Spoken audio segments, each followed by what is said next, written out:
सौतेली माँ और जादुई कंगन। फैजपुर गांव में रोहित अपनी बेटी दिव्या के साथ रहता था। कुछ साल पहले दिव्या की माँ का दिल का दौरा पड़ने की वजह से देहांत हो गया था, जिसकी वजह से दिव्या अपने आप को बहुत ही अकेला महसूस करने लगी थी। अपनी बेटी को अकेला और मायूस देखकर रोहित दूसरी शादी करने का फैसला करता है।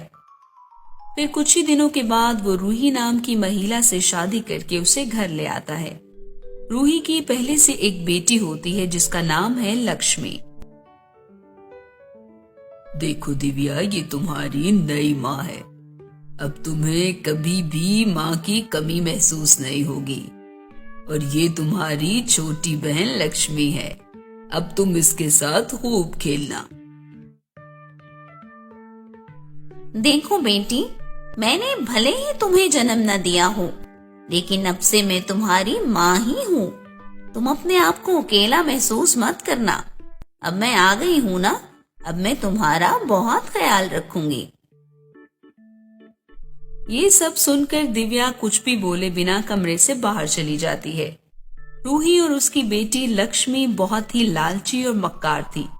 मौके का फायदा उठाकर रूही बोलती है, देखा जी आपने, मैंने तो पहले ही कहा था, हम भले कितना ही प्यार क्यों ना कर लें, लेकिन रहेंगे तो हम पराए ही। अरे कोई बात नहीं रूही, धीरे धीरे सब ठीक हो जाएगा। उधर कमरे में बैठकर दिव्या अपनी माँ को याद करके रोने लगती है। और अगले दिन लक्ष्मी मुंह बनाते हुए पिताजी के पास आती है और बोलती है,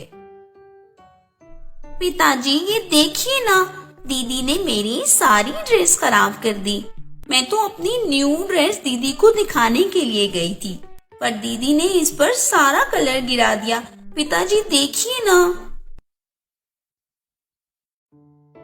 अरे ये सब पिताजी से कहने की क्या जरूरत है।